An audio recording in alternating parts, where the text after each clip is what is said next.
अस्सलाम वालेकुम 7th class. आज हम कारवान उर्दू के 5वें सबक रोशन ज़मीर लड़की की मशक करने जा रहे हैं। रीडिंग हम जूम की क्लास में कर चुके हैं। ठीक है, सवाल नंबर 1 है, सवालात के जवाबात तहरीर कीजिए। माँ बेटी की गुज़र औक़ात कैसे होती थी? बेटी माँ से रोज़ दूध की घाघर लेकर बाज़ार जाती और वहाँ दूध फ़रोख्त करती थी। ठीक है, शैतान ने माँ को कैसे बहकाया?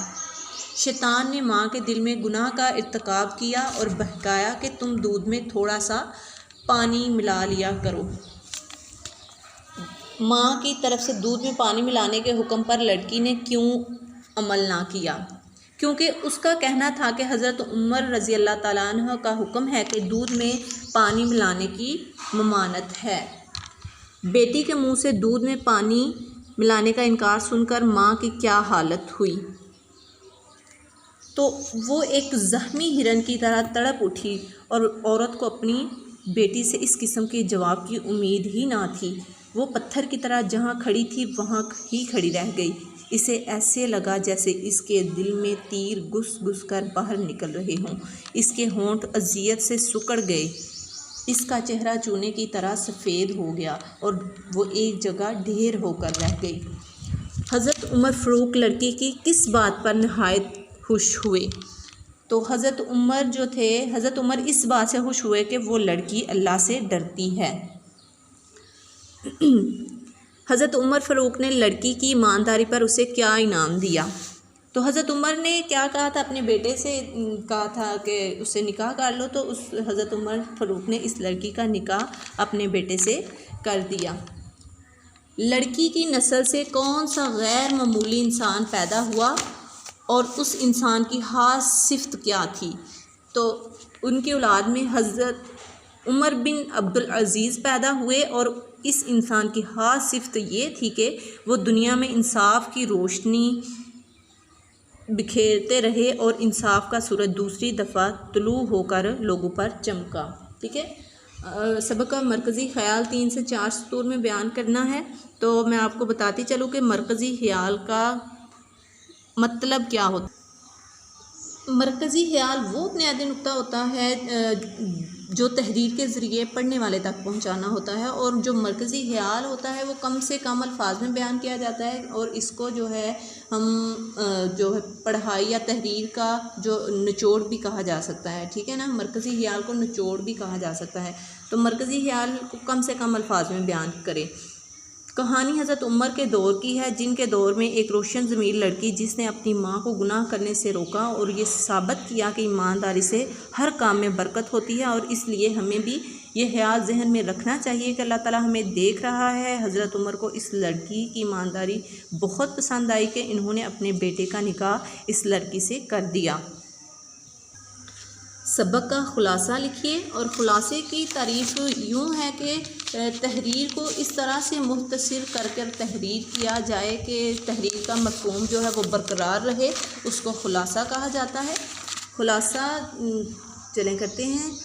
हज़रत उमर फ़ारूक जो अपने दौर के बेहतरीन खलीफा थे और रातों को बेस बदल कर गलियों में गश्त किया करते थे ताकि अवाम के मसाइल से आशना हो सकें।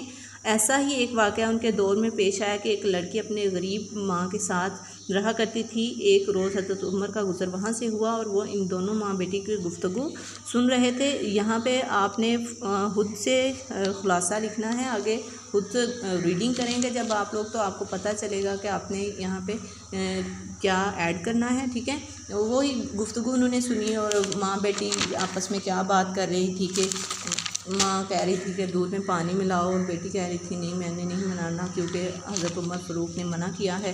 तो हज़रत उमर फ़ारूक इसकी ईमानदारी को देखकर खुश हो गए और उन्होंने अपने बेटे से कहा कि उस ईमानदार लड़की से निकाह कर लो। तो इसी तरह उन्होंने निकाह कर लिया था। ठीक है, ये आप लोगों ने खुद इसमें ऐड कर लेना है। सवाल नंबर 4 पे है, दिए गए मुहावरात को अपने जुमलों में इस्तेमाल कीजिए। तो गुज़र बसर करना, लड़की और इसकी माँ दूध फ़रोख्त करके अपना गुज़र बसर करती थी। अकल में फतूर डालना, शैतान ने औरत की अकल में फतूर डाल दिया। चेहरा नूर से चमक उठना, अपना खोया हुआ जेवर पाकर रबिया का चेहरा खुशी से चमक उठा। ठीक है, इसके बाद है, दिए गए लफ्ज़ के हरूफ से नए अल्फाज बनाइए। तो हम यहाँ पे इन्होंने इर्तिकाब लफ्ज़ दिया हुआ है, इसके हरूफ से हमने नए अल्फाज बनाने हैं। जैसे अलिफ से हमने बना लिया आराम, बना लिया अलिफ से हमने आराइश बना लिया, रे से रात, काफ से किताब, ते से तारा और बे से बारात। तो इसी तरह आपने खुद से कोई और भी लफ्ज़ बना सकते हैं आप, ठीक है। तो कवायद में शामिल है सवाल नंबर 8 है 7 है, दी गई इबारत में हद कशीदा अल्फाज की ज़िद बनाकर इबारत दोबारा लिखिए। ज़ात के इस्तेमाल से इबारत का मफ़हूम बिल्कुल बदल जाएगा, ठीक है। ज़िद होती है कि उल्ट अल्फाज जो होते हैं उसके, ठीक है।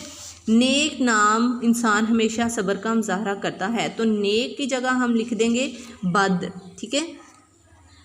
बद नाम इंसान हमेशा बेसब्री या बेसब्रेपन का मुजाहरा करता है। वो नहायत मुअद्दब और दयानतदार होता है, वो नहायत बेअदब और बद दयानत होता है, इसीलिए लोग उसे पसंद करते हैं या इसीलिए लोग इसे नापसंद करते हैं। क्योंकि ज़िद हमने लगानी है तो पसंद की ज़िद है नापसंद।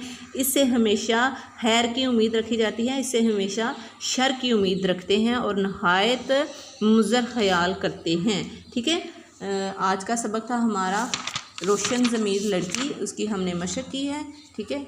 ओके, अल्लाह हाफिज़।